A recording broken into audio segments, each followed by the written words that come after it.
All right. Hi there, NACIS. I'm so excited to be here. Thanks to everyone here. Thanks to the NACIS organizers for allowing me to speak. And thanks to all those online who might be watching this at some point in the future. And for my friend out there, you're doing awesome. My name is Matthew Hampton. I'm a cartographer in Portland, Oregon. And I've been making maps for about 25 years. And it's been about 5 years since the NACIS in Montreal. And I was hoping, can I get a show of hands of everyone who was in Montreal at the NACIS? Great. How about those who were at PCD at NACIS? All right, did anyone see my presentation at PCD at NACIS? Did anyone remember it? I hope not. I made some mistakes back then. I had some tips then. I did make some mistakes. I owe you an apology. But I'm glad for the opportunity to fix these mistakes with this presentation. I love Canada. Speaking of Canada, does anyone know Nathan Fielder? So he's been in Portland for a little while now. I've been following him a lot and I've been watching the rehearsal a lot. And in fact, this presentation is influenced by that rehearsal. If you've seen that. If you're in Minneapolis 6 years ago, you might have gotten this bag. 2015, mapping interactions was the focus there. And so since that conference in Montreal, I've been mapping all of my cartographic interactions. And so I've got 10 tips now, because last time when I gave 8 tips, the presentation was filled with a rampant sarcasm and sort of a flippant disregard for rules. But now that I'm older and wiser and have experienced the effects of misplaced sarcasm, I'm here to make things a little bit better. So last time, the first tip I had was copy good design. Don't do that. Absolutely not. Do not copy good design. Be open and be influenced by good design.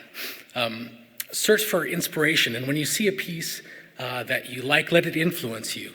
And pay an homage to the creator.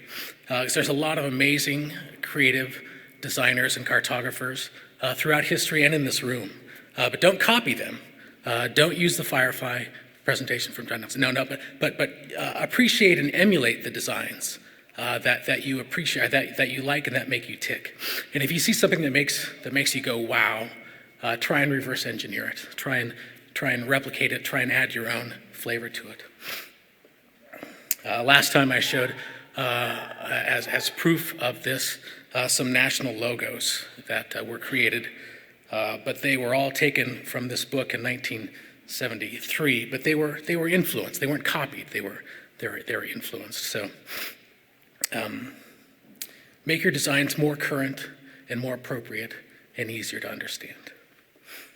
Tip number 2 is diverse work teams are the best. And I said this at the last presentation also. And I feel really strongly about this, that the growth and development of multicultural perspectives is vital for understanding a good cartographic piece. I was a little sarcastic last time, and I showed a picture of this realization of this meeting that wasn't diverse at all. In fact, as proof of that, I showed that I was falling asleep at that particular meeting. But Metro has taken a lot of intentional steps towards diversity, equity, and inclusion. Oregon has had a checkered past when it comes to that historically, but we're making it better. And I'm also glad to hear that NACIS is doing that as well. And I look forward to helping out at what I can with diversity at NACIS. Yes. Tip number 3. Don't bite the hand that feeds you. And this is a no-brainer. You guys all learned this when you were young, and I don't know what happened in my upbringing that I don't accept authority at face value. But still, you don't want to bite the hands or make fun of the agency that you work for, even if you're out of state, even if you're in another country, even if you signed the thing that says, "Don't put this on YouTube." It was recorded, and I think it did make it back to the agency anyway. But yeah, let your work speak for yourself. Next tip is do good work for good people. Put in a little extra effort. If you're working with some people you like, put in a little extra effort and normalize and reward hard work and make improvements on things that you do repetitively. I got this from a local designer in Portland, Aaron Draplin. He's an amazing fellow, great person, great design, and he's been an inspiration for me in Portland. Tip number 5. So we have a personal interest in a lot of material that we map, and sometimes we get to work on projects that align with our creative and professional interests, and sometimes we don't. Sometimes we're making maps for interests that maybe we don't share, and so in order to stop from being overwhelmed, it's important to understand what forces require the services of a cartographer, and know the argument behind the map that you're making and how it's being used.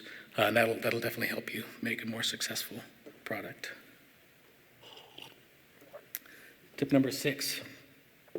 Know when to duck and when to dive, right? There might be times when cartography forms the focus of attention, when maps are up front, but there's times when maps play a supporting role.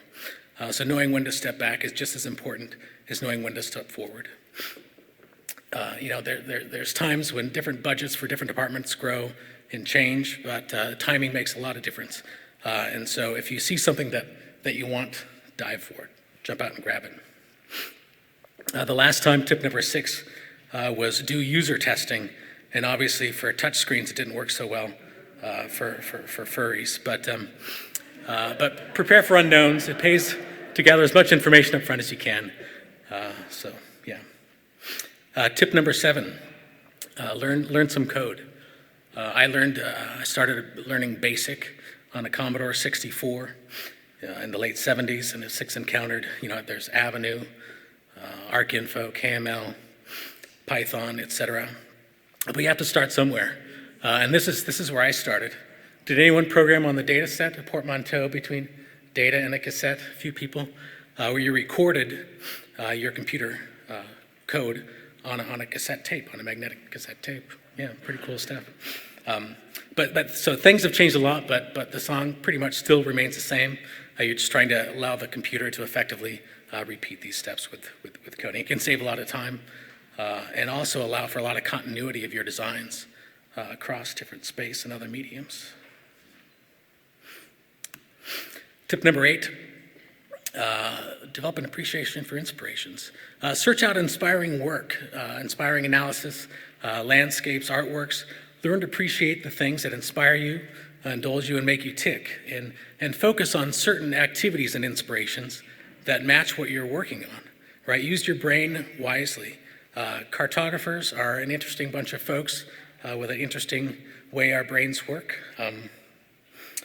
We use both from the left and right side, and I typically, when I'm doing different types of work, I try and get my brain in that right frame set. Like I can't do a lot of data work if my office is dirty for some reason. I need to clean my office, so get that working. Tip number 9: exercise your digital agility. Life used to be a lot simpler for a cartographer. We could go out, collect natural elements and make ink, draw, paint on an animal hide. But now we have these devices that sense the world, and it's a little bit harder to learn how to convert that animal hide map to this digital device. But yeah, it's important to learn a variety of software. There's a lot of solutions and a lot of new ways to share and collaborate. So keep learning and develop a thirst for applying new tricks to old problems. Tip number 10, break your chain. Like, what does that mean?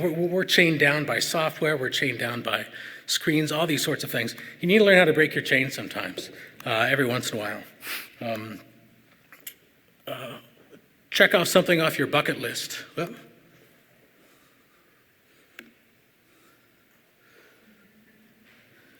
do something out of the ordinary and maybe a little unpredictable.